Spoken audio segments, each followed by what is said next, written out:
సుభద్రా ప్రాణనాథాయ శ్రీ జగన్నాథాయ మంగళం. ఓం శ్రీ జగన్నాథాయ నమః. 193 సంవత్సరముల చరిత్ర కలిగినటువంటి అతి పురాతన దేవాలయంగా ప్రసిద్ధిగాంచి అంగరంగ వైభవంగా జరుగుతున్నటువంటి రథయాత్ర మహోత్సవంలో భాగంగా ఈ రోజున స్వామివారు ఇంద్రజ మహారాజు యొక్క మందిరంగా పిలువబడేటువంటి టన్నస్ చౌట్రీ కళ్యాణ మండపం వరకు కూడా అంగరంగ వైభవంగా నిత్య శోభాయమానంగా స్వామివారి రథయాత్ర మహోత్సవం జరగబోతుంది. ఒక గంటలోనే ప్రారంభమవుతుంది. విశేషంగా ఇంద్రజన్ మహారాజు గారికి ఇచ్చిన స్వామివారు ఇంద్రజన్ మహారాజుకి ఇచ్చిన వరం కారణంగా గుండిచాదేవి మందిరంగా పిలువబడేటువంటి ఇంద్రజన్ మహారాజు యొక్క మందిరంగా పిలువబడేటువంటి టన్నస్ చౌట్రీలో మన ఈ ఉత్సవాలు జరుగుతూ ఉంటాయి.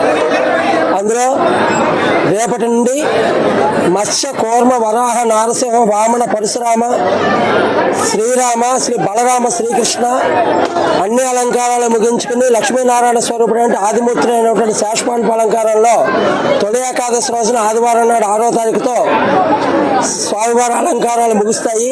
ఈ 9 రోజుల పాటు కూడా ఇక్కడ రథం మీద ఎవరైతే దర్శనం చేసుకోలేకపోతారో అక్కడికి వచ్చి దర్శనం చేసుకుని స్వామివారిని దర్శించుకుని పునీతులు కావాల్సిందిగా కోరుకుంటూ అధిక సంఖ్యలో భక్తులు పాల్గొనాలని ఆశిస్తూ ఉన్నాం.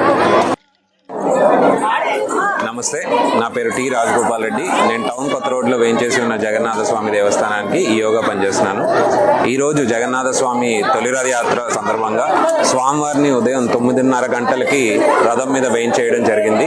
మధ్యాహ్నం 4 గంటల వరకు కూడా భక్తులకి దర్శనం ఇచ్చి సాయంత్రం 5 గంటల 10 నిమిషాలకి స్వామివారి తొలి రథయాత్ర అనేది ప్రారంభమవుతుంది.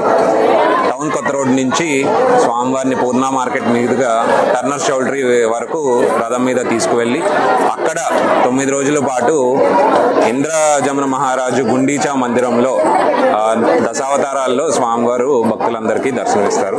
28వ తారీఖు నుంచి జూలై 6వ తారీఖు వరకు 9 రోజుల పాటు కూడా టర్నర్ చౌల్ట్రీ కళ్యాణ మండపం నందు భక్తులందరికీ దర్శనమిస్తారండి. ఉదయం 6 గంటల నుంచి రాత్రి 10 గంటల వరకు దర్శనాలు ఉంటాయి.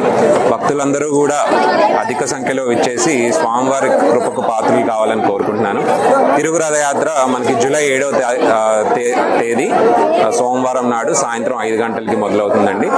మళ్ళీ టర్నర్ చౌల్ట్రీ నుంచి టౌన్ కొత్త రోడ్డు వరకు స్వామివారి రథం వరకు తీసుకొచ్చి 8వ తారీఖున సంప్రోక్షణ చేసి పునఃప్రతిష్ఠ చేయడం జరుగుతుందండి.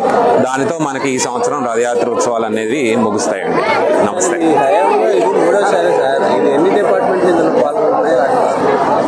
మన రథయాత్ర మహోత్సవాలు చేయడానికి రెవెన్యూ వారు, పోలీస్ వారు, మీడియా వారు, జీవీఎంసీ వారు అందరూ, ఐటీ ఎలక్ట్రిసిటీ డిపార్ట్మెంట్ వాళ్ళు అందరూ కూడా వారి సహాయ సహకారాలు అందిస్తారండి.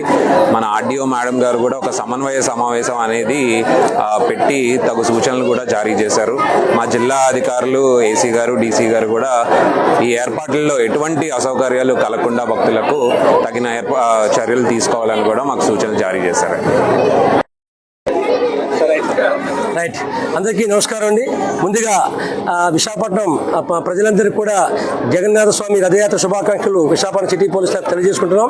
ఈరోజు విశాఖపట్నం సిటీ కమిషనర్ గారి ఆదేశాల మేరకు, శంకరభట్ట బాక్షి ఆదేశాల మేరకు ఎటువంటి అవాంఛనీయ సంఘటనలు జరగకుండా దేవాదాయ శాఖ వారు అలాగే విశాఖపట్నం సిటీ పోలీస్ శాఖ పటిష్ట బందోబస్తుని ఏర్పాటు చేయడం జరిగింది. ఎక్కువ మొత్తంలో డ్రోన్ కెమెరా ద్వారా కూడా నిఘాను ఏర్పాటు చేయడం జరిగింది. అలాగే మఫ్టీలు కూడా పోలీసులు ఏర్పాటు చేయడం జరిగింది. సుమారు 150 మంది వరకు కూడా పోలీసులు బందోబస్తు ఏర్పాటు చేయడం జరిగింది. ఎటువంటి తొక్కిసలాట కానీ ఎటువంటి అవాంఛనీయ సంఘటన జరగకుండా సారు పట్టిస్తున్నటువంటి బందోబస్తు ప్రణాళికని గత 1 వీక్ నుంచి కూడా ప్లాన్ చేస్తున్నాం. అలాగే ఈఓ గారు రాజ్కుమార్ గారు అలాగే వారి సిబ్బంది కూడా సహకారంతో రథానికి ఫిట్నెస్ కూడా తీసుకోవడం జరిగింది. అన్ని యాంగిల్లో కూడా ఎక్కడైతే గతంలో జరిగినప్పుడు చిన్న చిన్న మిస్టేక్స్ ఉన్నాయో అవన్నీ కూడా రెక్టిఫై చేసి రథాన్ని తీయాలని సారు ఆదేశించడం జరిగింది. ఈ రోజు కూడా చెప్పడం జరిగింది. సార్ యొక్క ఆదేశాల మేరకు మేము ఈ రథయాత్ర ప్రారంభించడానికి ఉదయం నుంచి కూడా భక్తులు వేలాది మంది భక్తులు గుడికి వచ్చి దర్శించుకుంటారు. అలాగే రథం మీద వచ్చి కూడా దర్శించుకున్నారు. వాళ్ళందరూ కూడా హ్యాపీగా పోలీస్ శాఖ అలాగే దేవాదాయ శాఖ వారు ఏర్పరిచినటువంటి ఏర్పాట్లకి చాలా హ్యాపీగా వాళ్ళు ఫీల్ అవుతున్నారు. అలాగే ఈ రథయాత్ర ఈ ప్రారంభమయ్యేటప్పుడు కూడా ప్రజలందరూ కూడా పోలీసు వారికి సహకరించాలి, దేవాదాయ శాఖ సహకరించాలి. ఎందుకంటే మీరు ఎంత బందోబస్తు ఏర్పాటు చేసినప్పుడు కూడా ఈ రథం దగ్గరికి వెళ్ళడానికి ఎక్కువ ఉత్సాహపడుతుంటారు. తప్పులేదు, మీ యొక్క భక్తి అలా ఉంటుంది. అలాగే సేఫ్టీ కూడా చాలా ఇంపార్టెంట్. ఆ సేఫ్టీ ప్రికాషన్స్ పోలీసు వారు చాలా సూచించారు. అవన్నీ కూడా మీరు మీరు పాటించాలి. ఎవరు కూడా తోపులాట వద్దు. అందరికీ భగవంతుడి యొక్క దర్శనం జరుగుతుంది. ఆ విధంగా దేవాదాయ శాఖ, పోలీస్ శాఖ వారు కూడా ఏర్పాటు చేసినారు. మనం ఇక్కడి నుంచి బయలుదేరి చౌట్రీ వరకు కూడా నెమ్మదిగా రథయాత్ర తీసుకుని వెళ్తాం. భక్తులందరూ వేలాది మంది, మరి వందలాది మంది పాల్గొంటారు. మరి వీరందరికీ మరొకసారి రథయాత్ర, జగన్నాథ స్వామి రథయాత్ర శుభాకాంక్షలు తెలియజేసుకుంటూ ఇక్కడ మా సుమారు 21 టీమ్స్ వరకు కూడా మేము ఏర్పాటు చేసుకోవడం జరిగింది. వీళ్ళు కాకుండా ఎన్సీసీ వారు ఏమేమి కాలేజ్ కూడా ఎన్సీసీ స్టూడెంట్స్ కూడా సుమారు ఒక 30 మెంబర్స్ కూడా రావడం జరిగింది. పిల్లలందరూ కూడా వీళ్ళందరూ కూడా వాలంటీర్గా వస్తున్నారు. మేము కూడా ఈ రథయాత్రలో పాల్గొంటాం. మేము కూడా సోషల్ సర్వీస్ చేస్తాం, వాలంటీర్గా ఉంటాం, ప్రజలకు సర్వీస్ చేస్తామని మంచి ఉద్దేశంతో రావడం జరిగింది. వీళ్ళే కాకుండా మా మహిళా పోలీసులు కూడా ఉన్నారు, 27 మంది, వాళ్ళు కూడా రావడం జరుగుతుంది. ఇతర పోలీస్ స్టేషన్ కూడా సిబ్బందిని సిపి గారు పంపించారు. మరి ప్రజలు ఇంతమంది బందోబస్తు ఏర్పాటు చేసినప్పటికీ కూడా మీ సహకారం లేని మేము చేయలేము. కాబట్టి మీరందరూ కూడా మా పోలీసు వారికి దేవత సహకరిస్తారని చెప్పి ఈ రథయాత్రని మీరు ఇంటి దగ్గర నుంచి పిల్లల పాపలతో అందరూ హాయిగా దర్శనానికి వస్తారు.